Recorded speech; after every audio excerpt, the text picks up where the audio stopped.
पूर्ण आंतरिक परावर्तन। तो जब आपतन कोण का मान क्रांतिक कोण से अधिक हो जाए, तो जब प्रकाश सघन माध्यम से विरल माध्यम में जाता है तो एक विशेष आपतन कोण पे वो 90 अंश पे अपवर्तित होता है। वो विशेष आपतन कोण कहलाता है क्रांतिक कोण। और जब आपतन कोण का मान उससे ज्यादा हो जाए, क्रांतिक कोण से ज्यादा हो जाए, तो पूरा प्रकाश उसी सघन माध्यम में वापस लौट आता है। इस घटना को प्रकाश का पूर्ण आंतरिक परावर्तन कहते हैं। इसके कुछ उदाहरण हैं, जैसे मरीचिका। गर्मी में बहुत तेज धूप से रेत की जो सतह होती है वो बहुत ज़्यादा गर्म हो जाती है और उसके आसपास की वायु गर्म वायु, ऊपर की वायु ठंडी वायु होती है। ठंडी वायु धीरे धीरे नीचे तक गर्म होती है। तो ठंडी वायु सघन माध्यम का काम करती है और गर्म वायु विरल माध्यम का काम करती है। सबसे ऊंचे बिंदु पेड़ के, जो अगर एक कोई पेड़ है, सबसे ऊंचे बिंदु से आने वाली प्रकाश की किरणें धीरे धीरे जब नीचे की तरफ आती हैं तो आपतन कोण का मान बढ़ता जाता है, क्योंकि वायु ठंडी से गर्म होती है तो सघन से विरल होता जाता है माध्यम। और ए बिंदु एम पर वो मुड़ के वापस उसी माध्यम में, ठंडी वायु में, सघन माध्यम में प्रेक्षक की आंख की ओर मुड़ जाती है और प्रेक्षक को दिखाई देता है जैसे कोई आभासी उल्टा प्रतिबिंब बन रहा है वहां पर, मानो पानी भरा हो। इस आभासी प्रतिबिंब का बनना, दिखाई देना, इसे मरीचिका कहते हैं, रेगिस्तान में मरीचिका।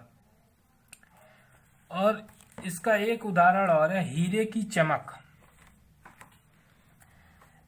हीरे के पदार्थ में अपवर्तनांक बहुत ज्यादा होता है, इसलिए क्रांतिक कोण कम होता है, क्योंकि फॉर्मूला के अनुसार n बराबर 1/sin होता है। अपवर्तनांक क्रांतिक कोण की ज्या के व्युत्क्रम के बराबर होता है। तो अगर अपवर्तनांक ज्यादा होगा तो क्रांतिक कोण कम हो जाएगा। तो जब हीरे में प्रकाश प्रवेश करता है और बाहर निकलने के लिए आपतित होता है तल पर, तो उसे इस प्रकार से काटा गया होता है कि उसका मान क्रांतिक कोण से अधिक हो जाता है। आपतन कोण का मान क्रांतिक कोण से अधिक होने का हीरे के अंदर प्रकाश का पूर्ण आंतरिक परावर्तन होता रहता है, जिससे वो एक तल से ही कुछ बाहर निकल पाता है और जिस तल से हम देखते हैं, और इसलिए वो अधिक चमकदार दिखाई देता है उसी तल से। प्रिज्म द्वारा पूर्ण आंतरिक परावर्तन।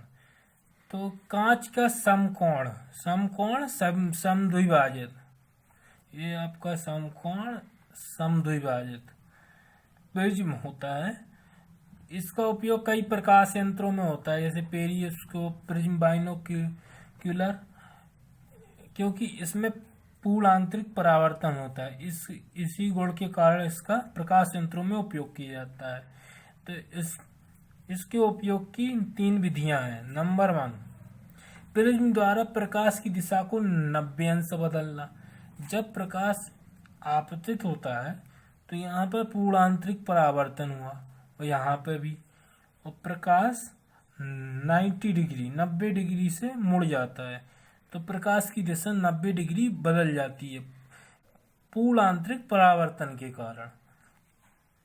इसलिए इसका उपयोग पेरिस्कोप में किया जाता है। हम समतल दर्पण से भी ऐसा कर सकते हैं, लेकिन समतल दर्पण से करने पर उसकी तीव्रता कम हो जाएगी, और क्योंकि उसमें आंशिक अपवर्तन भी हो जाएगा।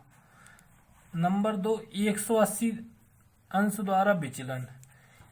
इसका उपयोग प्रिज्म, बाइनोक्यूलर, अभिदृश्य और अभिनेत्र के बीच प्रभावी आवर्धन क्षमता बढ़ाने के लिए किया जाता है, 3 गुना आवर्धन क्षमता, और अंतिम प्रतिबिंब को सीधा बनाने के लिए किया जाता है, क्योंकि जब प्रकाश की किरणें 180 डिग्री मुड़ जाएंगी तो जो प्रतिबिंब उल्टा बन रहा था वो सीधा दिखाई देगा। इसमें 2 बार एक बार पी क्यू से आने वाली किरणों का पूर्ण आंतरिक परावर्तन 90 डिग्री होता है और दोबारा दूसरी सतह पर टकरा के 90 डिग्री ही परावर्तन पी डैश क्यू डैश उल्टी दिशा में या उल्टा प्रतिबिंब बनाते हुए निकलती हैं प्रकाश की किरणें, जिससे 180 अंश ये प्रकाश की किरणें मुड़ जाती हैं।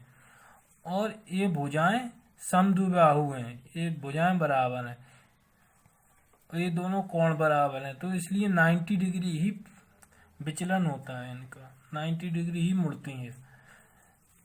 इस वजह से इसका 180 अंश द्वारा मुड़ जाता है और अंतिम प्रतिबिंब किसी भी यंत्र में हमको ये सीधा दिखाई देता है।